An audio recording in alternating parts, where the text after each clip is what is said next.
Homeopathic system of medicine. यह एक type है इंडियन मेडिसिन सिस्टम का।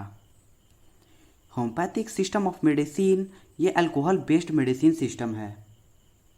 यह टिंचर के भी फॉर्म में पाया जाता है। देखते हैं इसके फाउंडर कौन है। इनके फाउंडर है डॉक्टर सैमुअल फ्रिडरिच हैहमैन। ये एक जर्मन फिजिशियन थे जिन्होंने ये होम्योपैथिक सिस्टम ऑफ मेडिसिन लाया था इंडियन मेडिसिन सिस्टम के अंदर। इसके बाद देखते हैं इसका प्रिंसिपल और ये किस चीज़ पे बेस्ड है। इसका जो प्रिंसिपल है वो 3 लॉ पे बेस्ड है। पहला लॉ है law of similia, like cure like. Law of similia सबसे पहला प्रिंसिपल इसका है, और दूसरा है लॉ ऑफ सिंप्लेक्स, और तीसरा इसका लॉ है लॉ ऑफ मिनिमम।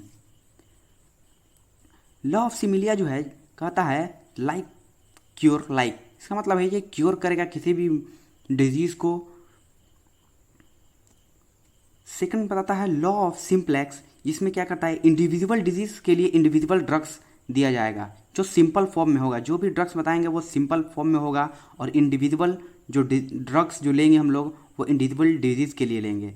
इसमें कॉम्प्लेक्स फॉर्मेशन ड्रग्स नहीं इस्तेमाल करेंगे क्योंकि इसका साइड इफेक्ट्स बहुत ज़्यादा होता है। कॉम्प्लेक्स बनाएंगे उसका ज़्यादा कॉम्प्लेक्स फॉर्म होता है। लेकिन ये जो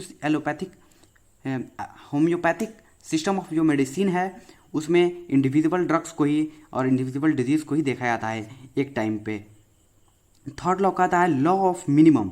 लॉ ऑफ मिनिमम में डोज को देखा जाता है। इसमें सबसे पहले कम डोज दिया जाता है, उसके बाद ही इसका डोज को इंक्रीज किया जाता है और देखा जाता है कि इसका क्योर कर रहा है कि नहीं कर रहा है।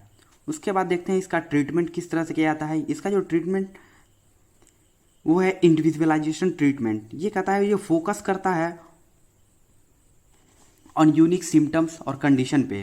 ये केवल फोकस करता है यूनिक सिम्टम्स, देखता है कि पेशेंट को क्या दिक्कत है, उसका क्या सिम्टम्स है, उसका कंडीशन क्या है, और उसी तरह से उसका दवा और ट्रीटमेंट किया जाता है। उसके बाद दिया हुआ है क्योर वर्सेस सप्रेशन।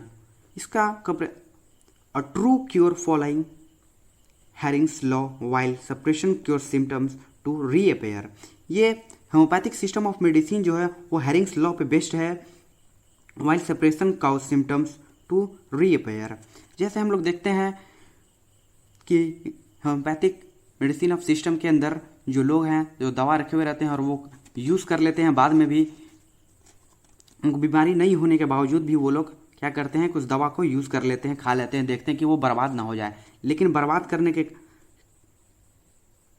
नहीं करते हैं और वो उस दवा का यूज़ कर लेते हैं जबकि उनको कोई बीमारी नहीं होती है। लेकिन इस दवा को खाने से क्या होता है, जो डिजीज़ उनको नहीं होती है वो डिजीज़ फिर से उनको दिखने लगता है। इसीलिए जो भी दवा है जब तक किसी चीज़ की बीमारी ना हो तब तक उस दवा की नहीं खाना चाहिए। और होम्योपैथिक मेडिसिन सिस्टम में तो और नहीं, क्योंकि ये बाद में वो बीमारी शो करने लगती है जिस चीज़ की आप दवा खा रहे हैं। अगर वो नहीं है, आप सोच रहे हैं कि हम दवा खा लेते हैं हमको नहीं होगा, लेकिन ये इस्तेमाल नहीं करना चाहिए। जो भी दवा है, जब आपको किसी चीज़ की बीमारी हो, आपको लगे कि ये बीमारी और क्योर करना चाहिए, उसका सिम्टम्स और कंडीशन देखना चाहिए कि हमको ये बीमारी है, उसकी के बाद ही हम लोग को किसी भी दवा को यूज़ करना चाहिए। होम्योपैथिक मेडिसिन सिस्टम है, अल्कोहल बेस्ड मेडिसिन सिस्टम है। और इसके बाद हम लोग देखते हैं कि इसका जो ट्रीटमेंट जो करते हैं वो हम लोग क्या करते हैं, पोटेंसी बेस्ड ट्रीटमेंट करते हैं। इसका प्रिपरेशन ऑफ पोटेंसीज ये बताता है कि जैसे एग्जांपल हम लोग देखते हैं कि किसी भी हम लोग अगर किसी को अगर सांप काट लेता है, अगर किसी इंसान को अगर कोई स्नेक काट लिया तो उसके बाद हम लोग क्या करते हैं, उसके बाद कुछ नहीं, हम लोग उसका एंटीडोट बनाते हैं। एंटीडोट उसी के जहर से हम लोग क्या बनाते हैं, एंटीडोट बनाते हैं, और वो इस्तेमाल करते हैं हम लोग को उसको क्योर करने के लिए। उसी में उसका एंटीडोट जो बनाया जाता है वो सांप के जहर से बनाया जाता है। उसको क्या किया जाता है, डाइल्यूशन किया जाता है उसको 1/10 में, 1/100 में और 1/1000 में। इसको डाइल्यूशन करके जितना ज़्यादा डाइल्यूशन करेंगे, लेस करके ज़्यादा करके हम लोग डाइल्यूशन करके इसको क्योर करने के लिए हम लोग दवा बनाते हैं। और यही था हमारा होम्योपैथिक सिस्टम ऑफ मेडिसिन, जिसके फाउंडर थे सैमुअल क्रिश्चियन फ्रेडरिच, और ये एक जर्मन फिजिशियन भी रह चुके हैं। Thank you.